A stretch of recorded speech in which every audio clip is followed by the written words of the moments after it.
죄와 벌, 도스토옙스키 지음. 이유 있는 살인. 이튿날 아침 10시경이 되자 그의 방으로 들어온 나스타샤가 그를 흔들어 깨웠다. 홍차 드세요? 나중에. 이렇게 말하고 그는 벽 쪽으로 돌아 누웠다. 오후 2시에 나스타샤가 다시 빵과 수프를 가지고 왔지만 그는 여전히 누워 있었다. 홍차에는 손도 대지 않은 채로였다. 화가 난 듯 그녀는 그를 마구 흔들었다. 왜 잠만 자고 있는 거예요? 어디 몸이 아파요? 도대체 왜 그래요? 그런데도 그는 계속 대답도 하지 않았다. 바람이라도 좀 쐬고 오면 좋을 텐데. 뭘 좀 잡수시겠어요? 나중에 먹을게 나스타샤. 제발 나가줘. 힘없는 목소리로 그는 말하면서 손을 저었다. 나스타샤가 나가자 잠시 홍차와 수프를 물끄러미 바라보던 그는 벌떡 일어나 빵을 들고 수프를 몇 숟갈 떠먹기 시작했다. 다시 그는 소파에 누웠다. 시간이 꽤 흘렀을까. 그는 문득 시계 소리를 들었다. 그는 일어나 살그머니 문 쪽으로 걸어가서 조심스레 문을 열고 층계 밑에 동정을 살폈다. 아래층은 모두 잠들어 버렸는지 조용했다. 그는 베개 속에 감춰 넣어 두었던 세탁도 하지 않은 낡은 루바슈카를 꺼냈다. 그러고는 그 옷깃을 찢어 두 겹으로 끈을 만든 뒤 입고 있는 질긴 여름 외투의 왼쪽 겨드랑이 안쪽에 끈의 양 끝을 꿰매기 시작했다. 손이 부들부들 떨려왔다. 그 고리는 도끼를 꽂아 넣기 위한 것이었다. 그는 또 소파와 마룻바닥 사이의 작은 틈바구니에 손가락을 넣어 저당 잡힐 물건을 꺼냈다. 그것은 가짜 물건이었다. 크기와 두께가 은으로 만든 담뱃갑보다 조금 작고 매끄럽게 깎은 나무 조각이었다. 그는 그 나무 조각에 얇은 철판을 겹쳐서 붙이고 열십자 모양으로 실을 단단히 묶은 다음에 깨끗한 흰 종이에 예쁘게 싸서 될 수 있는 대로 풀기 어렵게 포장을 했다. 그것은 노파가 포장을 풀기 위해 고개를 숙이고 있는 동안 기회를 노리기 위해서였다. 순간 뒤뜰에서 누군가 외치는 소리가 들렸다. 벌써 6시가 지났어. 벌써? 큰일이군. 그는 시간이 촉박해지자 마음이 급해져 모자를 움켜쥐고 발소리를 죽이며 계단을 내려갔다. 맨 먼저 그가 해야 할 일은 도끼를 부엌에서 훔치는 일이었는데 이미 오래전부터 계획에 넣어둔 것이었다.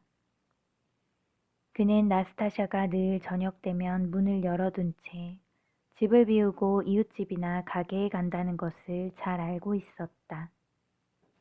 그런데 그가 부엌 안을 살그머니 들여다보았을 때 나스타샤는 부엌에서 일을 하고 있었다. 그는 그만 깜짝 놀랐다. 그녀는 광주리에서 세탁물을 꺼내어 빨랫줄에 널고 있다가 그를 보자 손을 멈추고 쳐다보았다. 모르는 척하고 그는 지나쳤다. 하지만 모든 일은 끝장이었다. 도끼를 구할 수 없다. 그는 무엇인가 한 대 얻어맞은 기분이었다. 그는 문을 지나며 생각했다. 아, 모처럼의 기회를 놓쳐버리고 말았어. 순간 문이 열린 수의실이 보였다. 그는 흠칫하며 몸을 떨었다.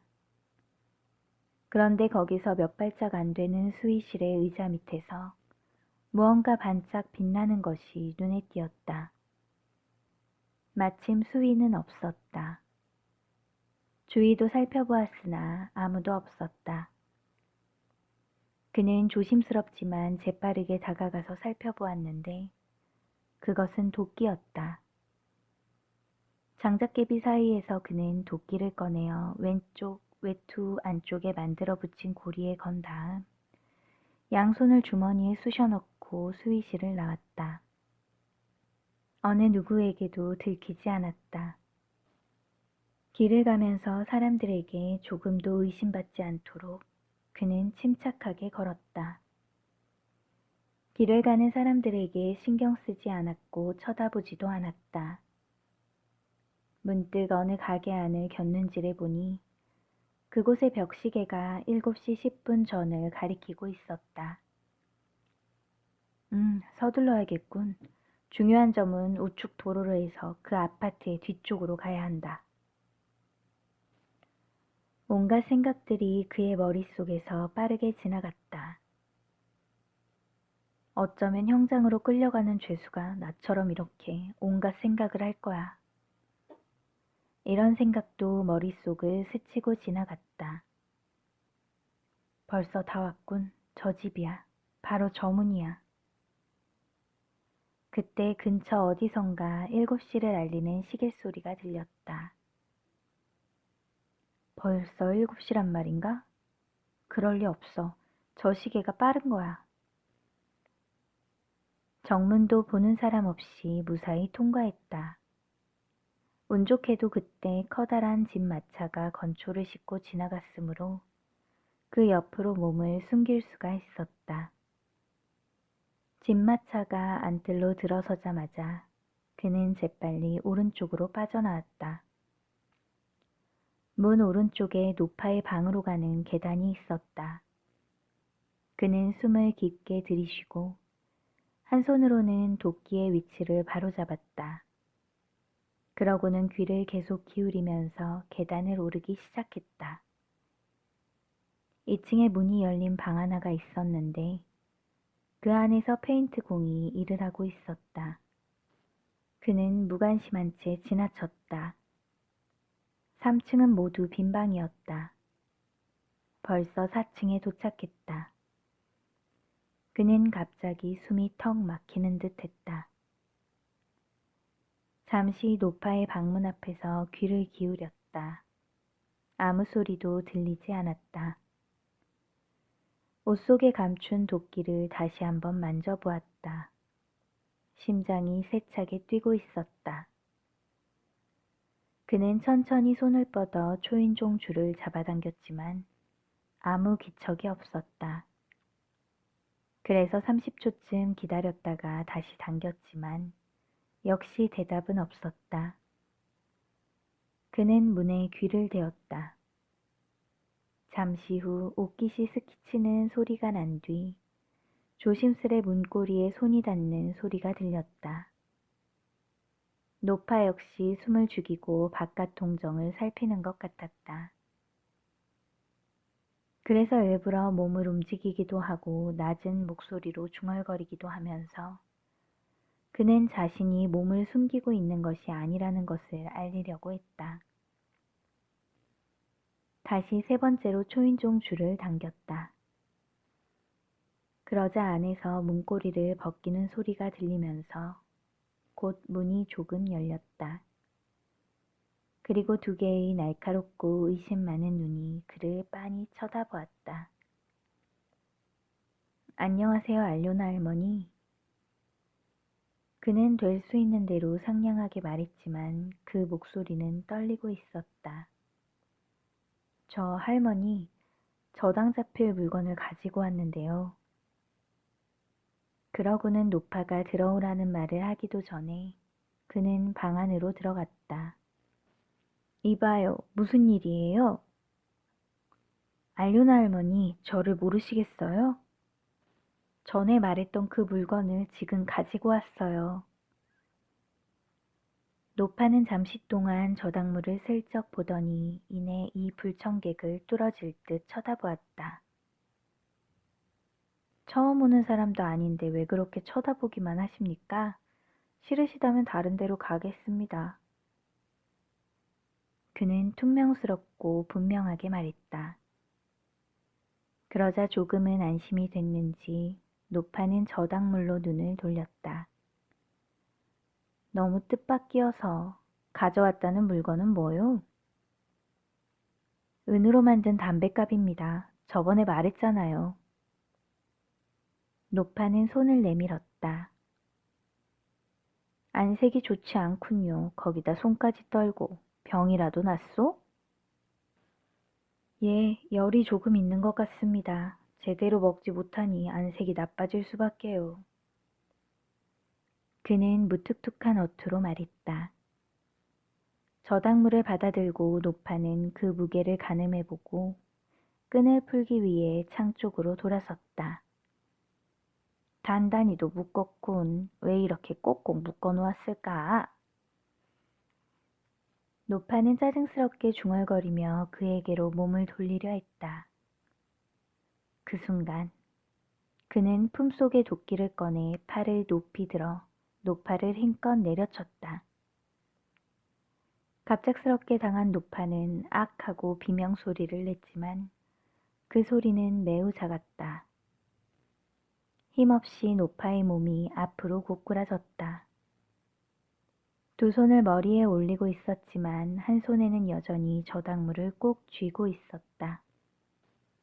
그는 한 번 더 온 힘을 다해 내리쳤다. 물컵을 엎지른 것처럼 피가 흘러나왔고 몸이 젖혀졌다. 그는 노파의 얼굴을 확인이라도 하듯 굽어보았다. 이미 숨이 끊어진 노파는 두 눈을 부릅뜬 채 죽어 있었다. 시체 옆 바닥에 도끼를 놓고 피가 묻지 않도록 조심하면서 라스콜리니코프는 노파의 몸을 뒤져 열쇠를 꺼냈다. 한 개의 강철고리에 여러 개의 열쇠가 매달려 있었다. 그는 곧장 옆방으로 가서 열쇠로 먼저 장롱부터 열려고 했다. 그러다가 열쇠끼리 부딪히는 소리를 듣고는 그만 온몸에 경련이 일면서 문득 노파가 살아있지 않을까 하는 생각이 들었다. 다시 그는 시체 쪽으로 가보았다. 다시 보아도 노파는 죽어 있었다. 그리고 그는 노파의 목에 끈이 있는 걸 발견하고 그것을 벗겨내려고 했으나 잘 벗겨지지 않았다.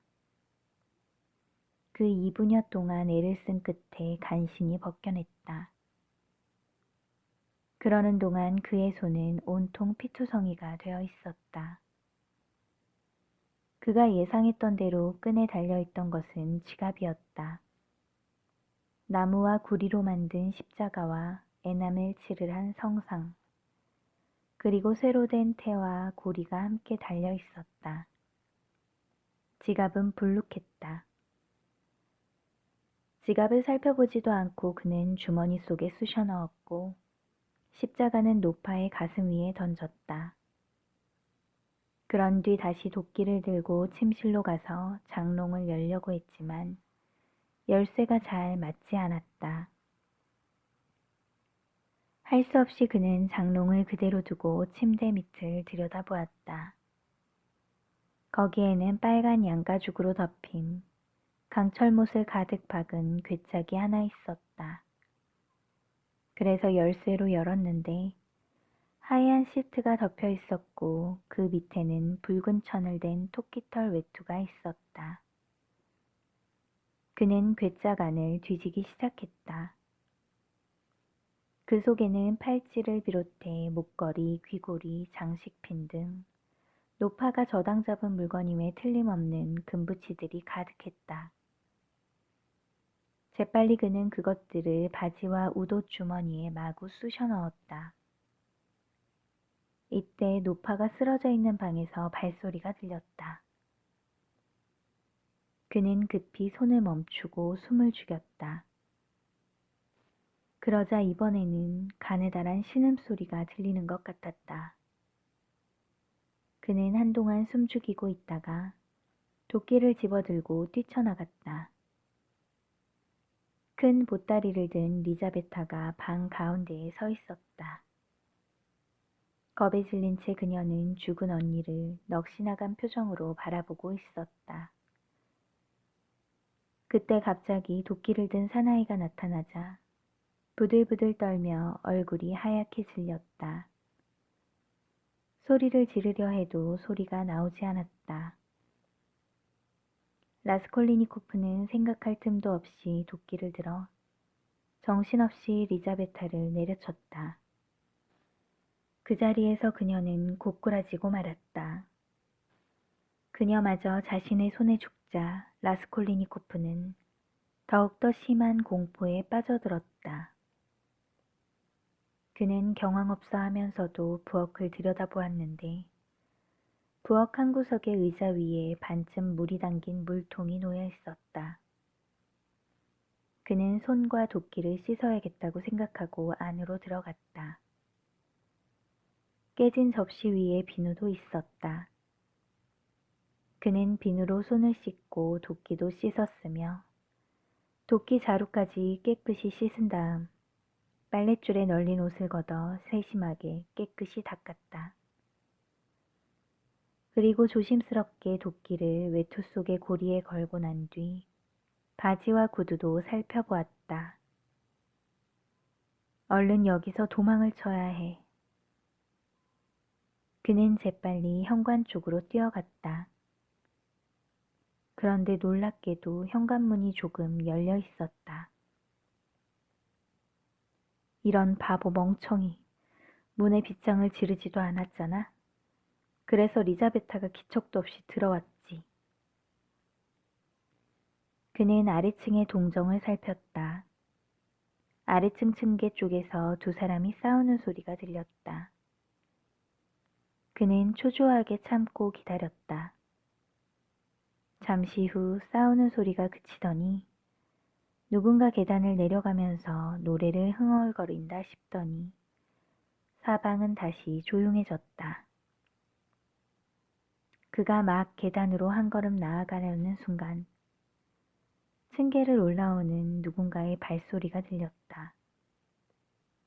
그는 황급히 집으로 들어와 문고리를 걸었다. 밖에서 가쁜 숨소리가 들려왔다. 그는 도끼자루를 꽉 쥐었다. 초인종 소리가 깡통을 두드리는 듯이 들렸다. 이봐 알료나 알멈, 어여쁜 리자베타, 문 열어요. 안에서 뭘 하고 있는 거요? 이봐 문 열란 말이요. 한 사나이가 거친 말투를 하며 계속 초인종 줄을 잡아당겼다. 그때 계단을 오르는 또 다른 발소리가 들렸지만 라스콜리니코프는 듣지 못했다. 뒤에 온 사나이가 초인종 줄을 잡아당기는 먼저 온 사나이에게 인사를 했다. 안녕하세요, 코우 씨. 라스콜리니코프는 밖에 또 한 사람이 더 왔다는 것을 알았다. 목소리를 들어보니 젊은 사람이구나. 라스콜리니코프는 이렇게 짐작했다. 어찌된 일이지? 아무리 흔들어대도 도무지 대답이 없으니. 안에 아무도 없어요? 이상한데 그 할머니는 갈 곳이 없을 텐데 말이에요. 그러게 말이오. 그럼 어떻게 하지요? 돈 좀 빌릴까 하고 왔는데. 젊은 사람이 말했다. 하는 수 없이 돌아가야겠네. 망할 놈의 할멈 같으니라고. 자기가 먼저 시간을 정해놓고는 1년 내내 집안에만 있더니 하필 오늘 나가다니. 누군가 다시 줄을 잡아당겼다. 잠깐만요. 문을 당기니까 문이 약간 벌어지는군요. 그래요? 이 문은 자물쇠로 잠근 것이 아니고 문고리가 걸려 있는 거예요. 그래요? 아직 이해가 안 되세요? 집안에 두 사람 중 누군가 있다는 뜻이요. 아, 그렇군. 그런데 왜 문을 열어주지 않지?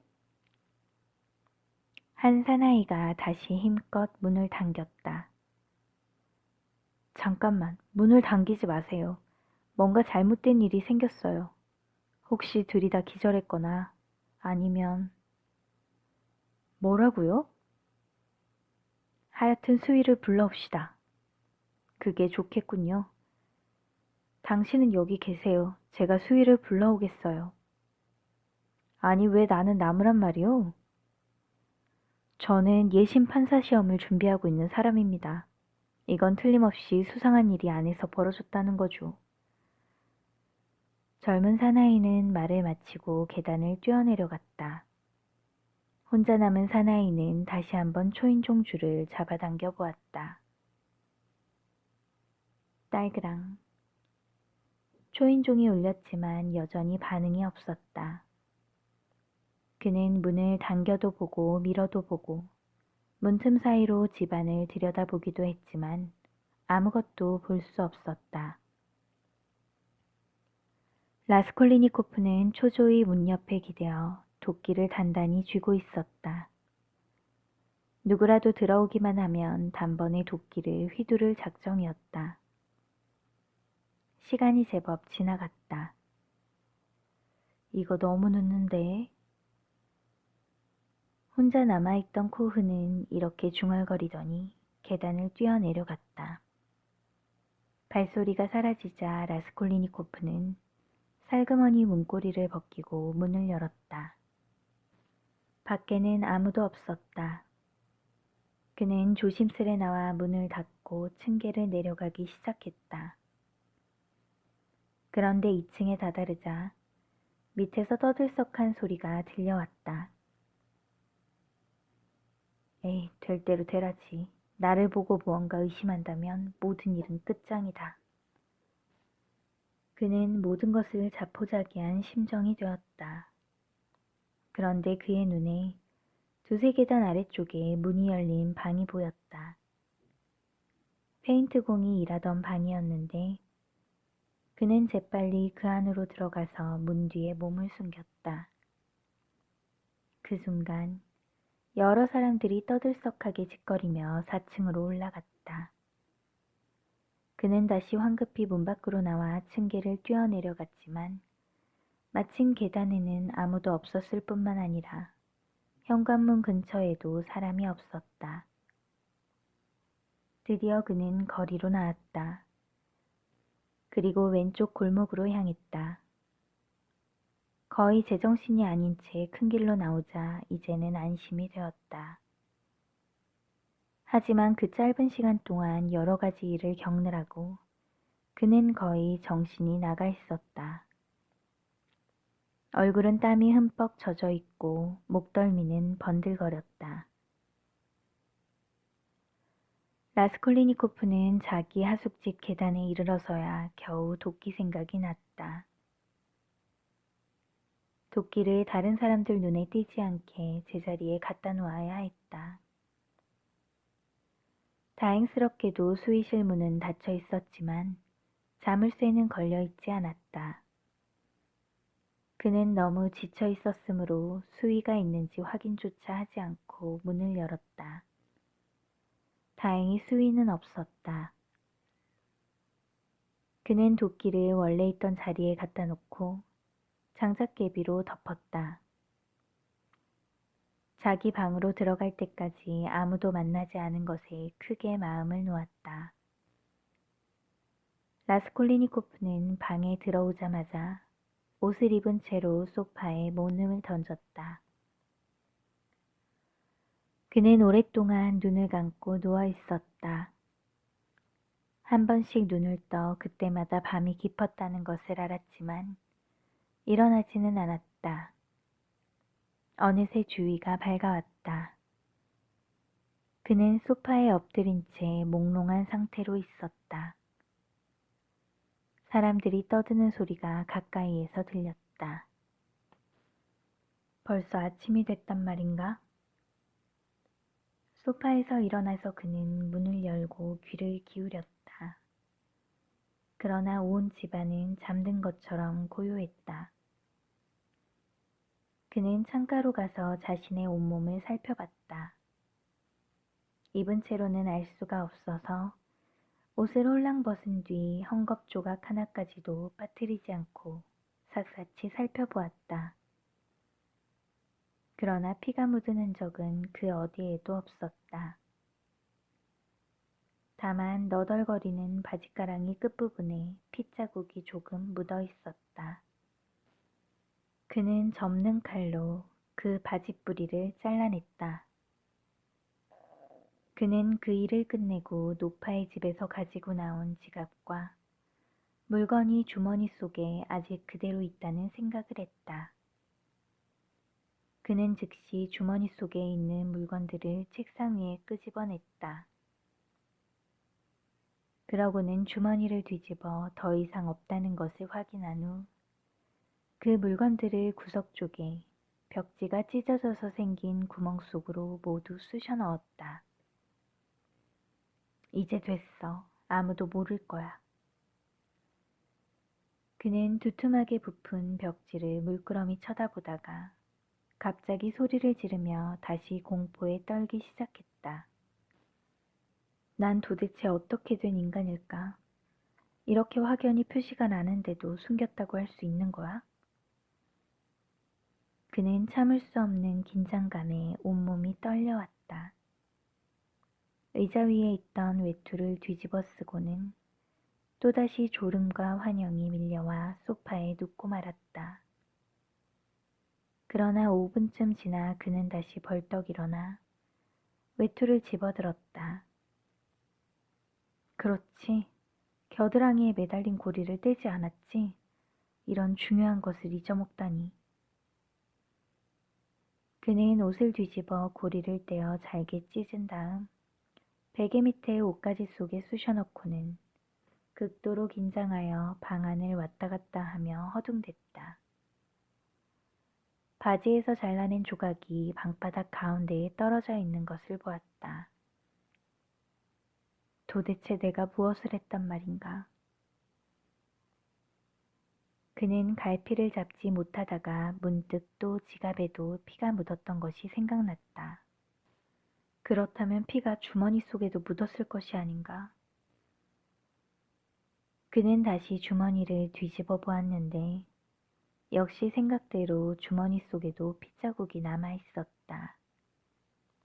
그는 주머니의 안감을 갈기갈기 찢고 있던 중 벗어놓은 양말에 핏자국 같은 얼룩이 보였다. 양말 끝이 피로 온통 얼룩져 있었다. 역시 핏자국이다. 그런데 이 양말과 이 천조각을 어디에 감춰야 하지?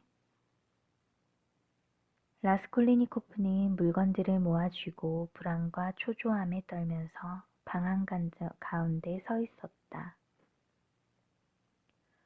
난로 속에 넣어둘까? 아니야, 맨 먼저 뒤질 거야. 태워버릴까? 아니, 아무도 모르는 곳에 전부 버리는 게 좋겠어. 그러나 생각뿐이었고 또다시 소파에 눕고 말았다. 몇 시간이나 그렇게 악몽과 환영이 그를 괴롭혔다. 그때 누군가 심하게 문을 두드리는 소리에 눈을 떴다. 문 좀 열어요. 살았어요, 죽었어요. 계속 그렇게 잠만 잘 거예요? 나스타샤의 목소리였다. 안에 없는지도 모르겠군. 사나이의 목소리도 들렸다. 응? 저 소리는 수위가 틀림없어.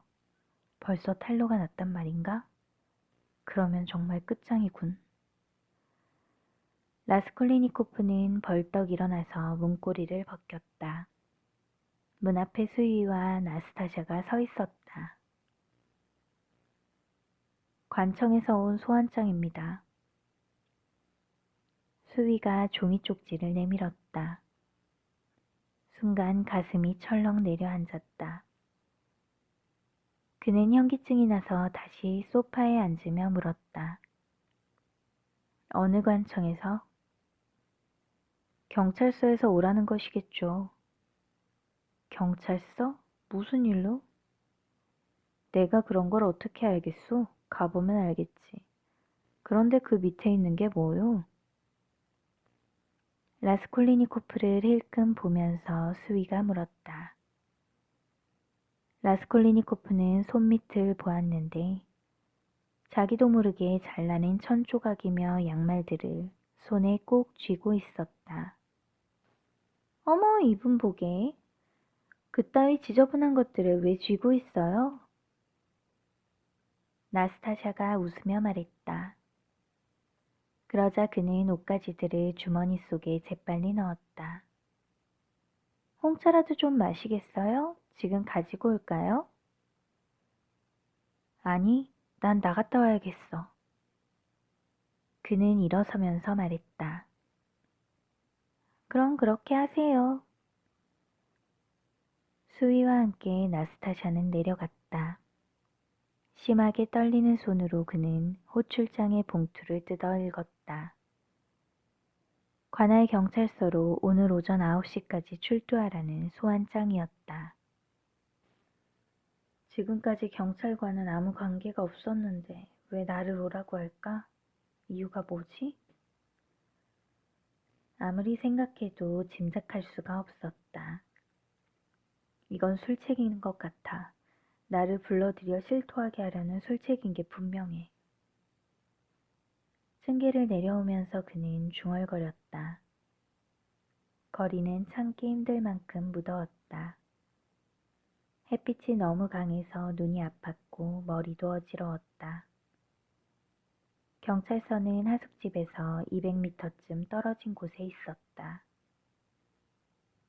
차라리 무릎 꿇고 사실대로 다 말하자. 경찰서 4층으로 올라가면서 그는 생각했다. 남녀 방문객들이 계단을 계속 오르내리고 있었다.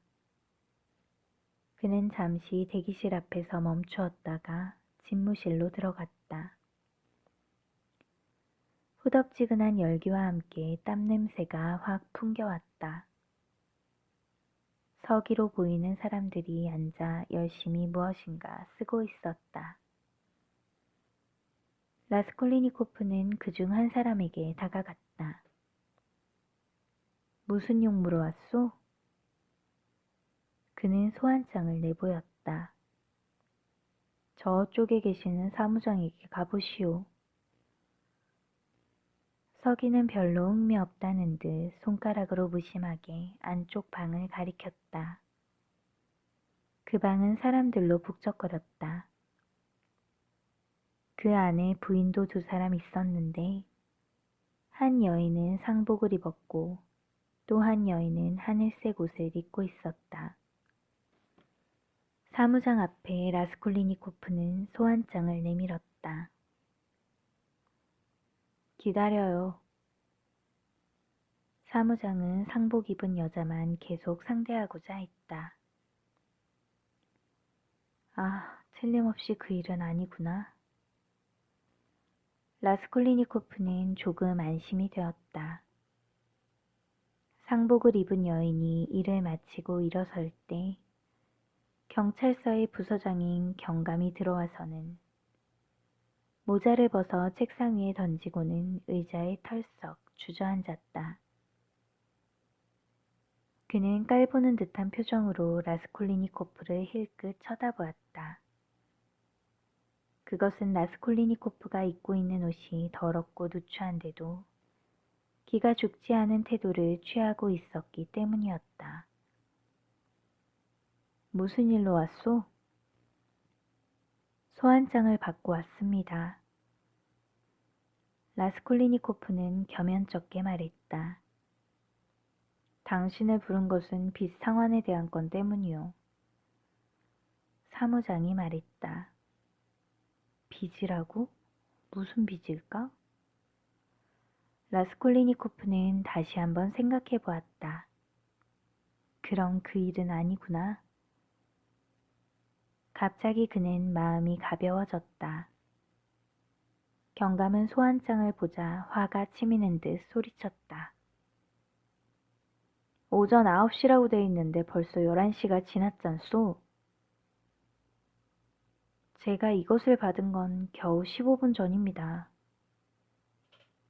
라스콜리니코프가 대답했다. 더욱이 아픈 몸을 이끌고 왔습니다. 그렇게 큰 소리치지 말아요. 제가 괜히 소리치는 것입니까? 소리치는 쪽은 오히려 당신이 아닙니까? 그런데도 가만히 있으라고요? 닥쳐. 지금 자넨 경찰서에 와 있는 거야. 당신도 지금 경찰서에 있지 않습니까? 라스콜리니코프는 조금도 지려고 하지 않았다. 그러자 경감은 그만 말문이 막혀 당황하고 말았다. 자네에게 고소장이 들어와 있단 말이야. 빚도 갚지 않고 떼먹다니. 과연 우러러볼 만한 청년인걸? 그가 서류를 건네주었다.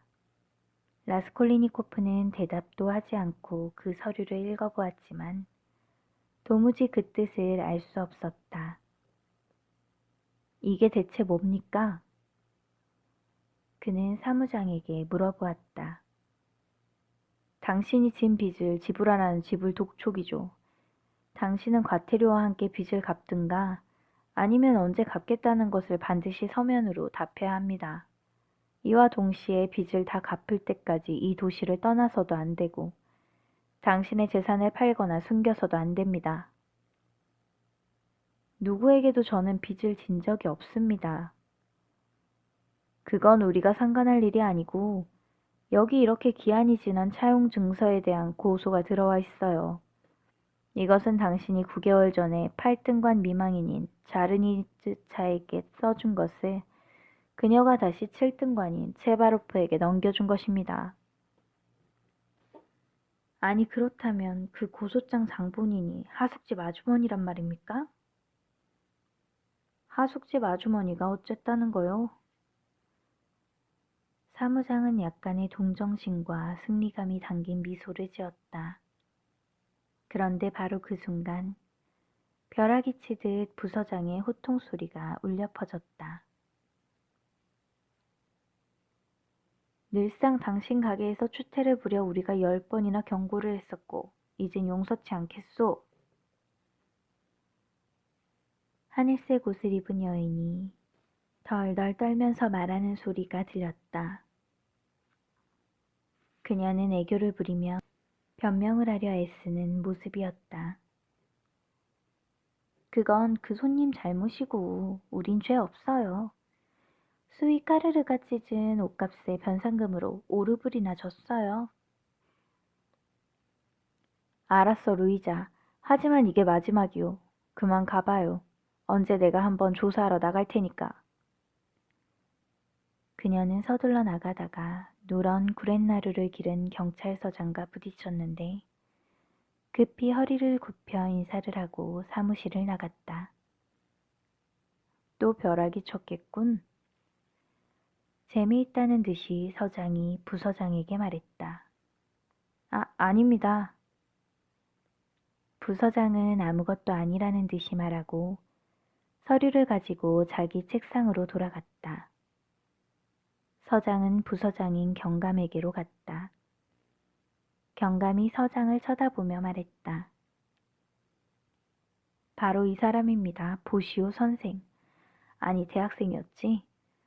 이 학생이 돈도 갚지 않고 방도 비워주지 않으려고 해서 계속 고소가 들어오고 있습니다. 가난은 죄가 될 수 없지. 하기야 자네는 유명한 벼락으로 통하니까 참을 수 없었던 것도 무리는 아니지. 라스콜리니코프를 쳐다보던 서장은 상냥하게 말을 이었다. 그렇지만 이 사람이야말로 마음이 순수한 사람이지. 다만 다혈질이라서 화가 났다 하면 부글부글 끓다가 몽땅 타서 없어지고 말지. 군대 시절에는 벼락 중위로 통할 정도였으니까 말일세. 아니 또 그 군대 얘깁니까? 부서장은 서장이 자기를 크게 추어주자 기쁜 듯이 말했다. 갑자기 라스콜리니코프도 여러 사람들에게 자신의 처지를 얘기라도 해주고 싶어졌다. 서장님, 제 처지가 한번 되어보십시오. 저는 지금 하숙비도 못 내고 또 학교에도 못 가고 있습니다.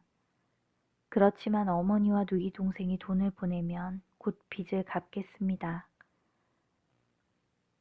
우리가 그런 것까지 알아야겠소?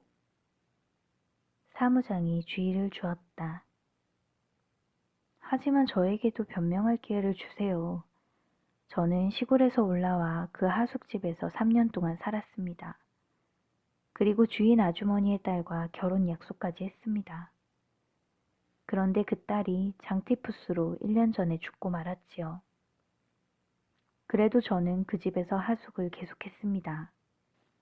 그런데 지금의 방으로 옮길 때 주인 아주머니가 상냥하게 말했습니다. 저에게 빌려준 115루블의 차용 증서를 써주면 앞으로도 돈을 얼마든지 빌려줄 것이라면서 말입니다. 이봐요, 학생. 그따위 자질구레한 사정은 우리가 알 필요는 없소. 문제는 지금 약정서를 써주는 일이오. 거만하게 부서장이 말했다. 자, 써주시오. 사무장이 말했다. 어떻게 쓰지요? 불러주는 대로 쓰시오. 라스콜리니코프는 간신히 부르는 대로 썼다. 다 됐소. 이제 끝났소. 여기 서명해 주시오. 서명한 종이를 받자 사무장은 다른 일을 보기 시작했다. 돌아갈 생각도 잊은 채 라스콜리니코프는 양손으로 머리를 감싸고 있었다. 묘한 기분이 들었다.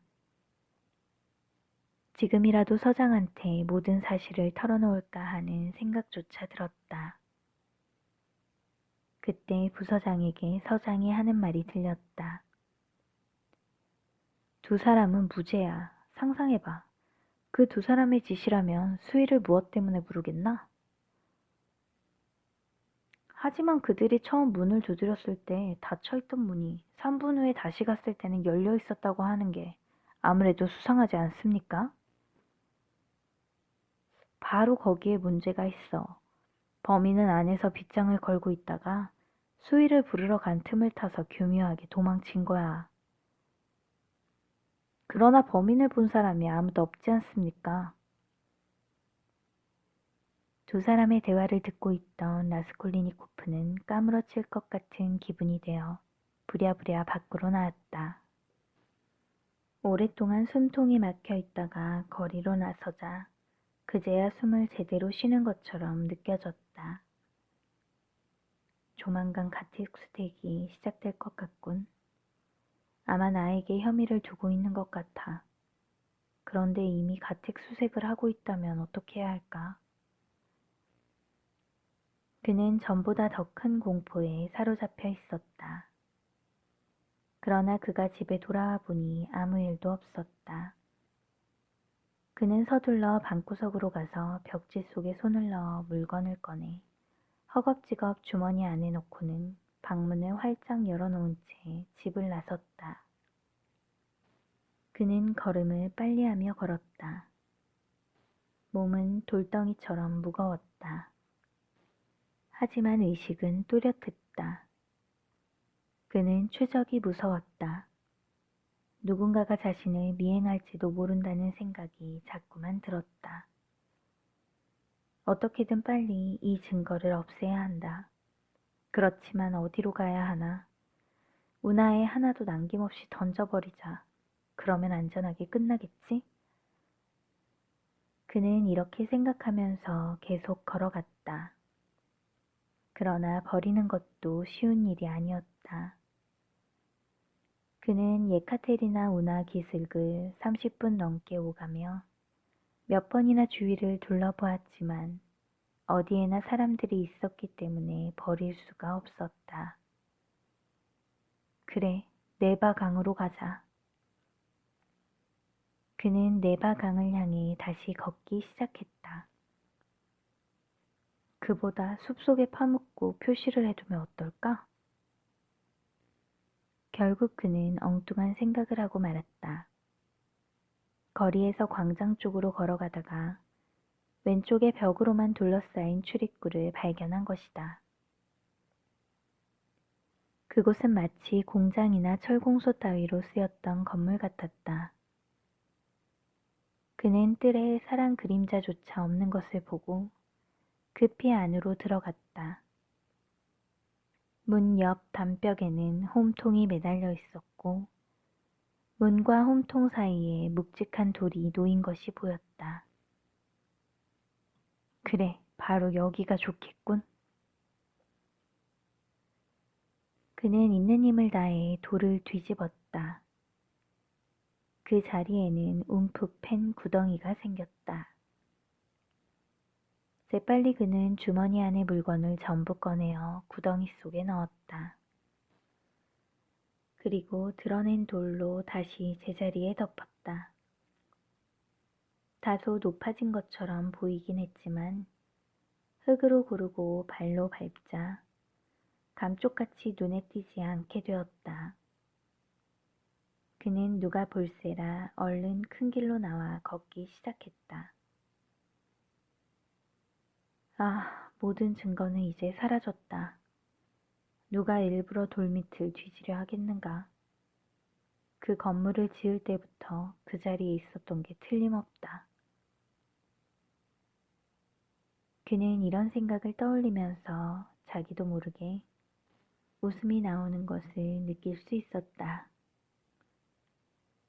라스콜리니코프는 바실리에프스키 섬에 있는 네바강의 작은 다림목까지 왔을 때 갑자기 발을 멈췄다. 시야에 눈에 익은 건물이 들어왔다. 라주민이 저 집에 살고 있다. 어쩌다 보니 그 친구 집 앞까지 오게 되었군. 그저께 이번 일이 끝나면 그 친구에게 가봐야지 생각했는데. 그래, 지금 가보자. 그는 5층에 살고 있는 라주민의 방으로 올라갔다. 라주민은 생각대로 자기의 작은 방에 있었다. 그들은 4개월 동안이나 만나지 못했다. 라주민은 누더기가 다 된 넝마 같은 옷을 입고 맨발의 슬리퍼를 신고 있었다. 머리털은 길었을 뿐 아니라 수염도 덥수룩했다. 자네가 여기는 웬일인가? 라주민은 친구를 온몸 구석구석 훑어보며 말했다. 처지가 그렇게 어려운가? 나도 그렇지만 자네는 나보다 훨씬 더한 것 같군. 그는 라스콜리니코프의 누더기 옷을 보며 말했다. 자, 앉게. 자네 몸이 안 좋아 보이는군. 아니야. 실은 여기 온 것은 내가 아직 가정교사 자리를 구하지 못해서. 하긴 가정교사 따위는 별로 하고 싶은 생각도 없지만 말이야. 자네 지금 무슨 헛소리를 하는 건가? 라주미는 친구를 뚫어져라 관찰했다. 난 헛소리를 하고 있는 게 아니야. 라스콜리니코프는 자리에서 벌떡 일어섰다. 그 순간 지금과 같은 입장에서는 어느 누구와도 얼굴을 마주대할 할 기분이 아니라는 것을 깨달았다. 그럼 잘 있게.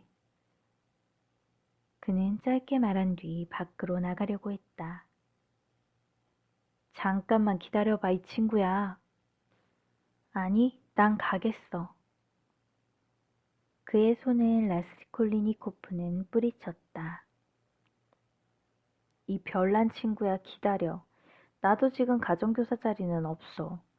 그런데 고물시장에 헤르비코프라는 사람이 하는 책방이 있어. 비록 규모는 작지만 출판도 하고 있는데 그게 꽤 잘 팔리는 모양이야. 이것 봐. 여기 32페이지가 되는 독일어 원문이 있어. 내가 보기에는 엉터리 같지만 이것을 좀 부풀려서 번역을 하고 근사한 표지를 만들어 붙여서 50코페이카에 팔 생각인가 봐. 나는 번역료로 6루블을 받았는데 전부 다 끝내면 15루블을 주겠다고 했단 말이야. 어때? 이 원고의 후반부를 자네가 번역하지 않겠어? 생각이 있다면 원문을 가져가게. 펜과 종이, 그리고 우선 3루블을 주지. 16페이지를 끝내면 3루블을 더 받을 수 있다네. 라스콜리니코프는 묵묵히 독일어 원문과 3루블을 받아 밖으로 나왔다. 그런데 잠시 후에 다시 올라와서 책상 위에 원문과 3루블의 돈을 놓고 나가려고 했다.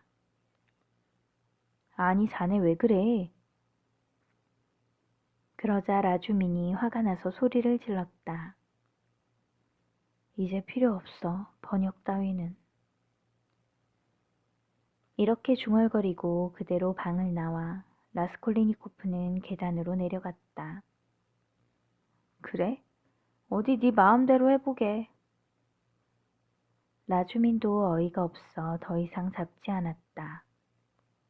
라스콜리니코프는 자기가 무슨 생각을 하는지 어디로 가는지도 모르는 채 그냥 하염없이 걷기만 했다. 그가 하숙집에 돌아온 것은 저녁때가 되어서였는데 그동안 어디를 어떻게 돌아다녔는지 기억이 없었다. 그는 옷을 벗고 소파에 드러누워 외투를 뒤집어 썼다.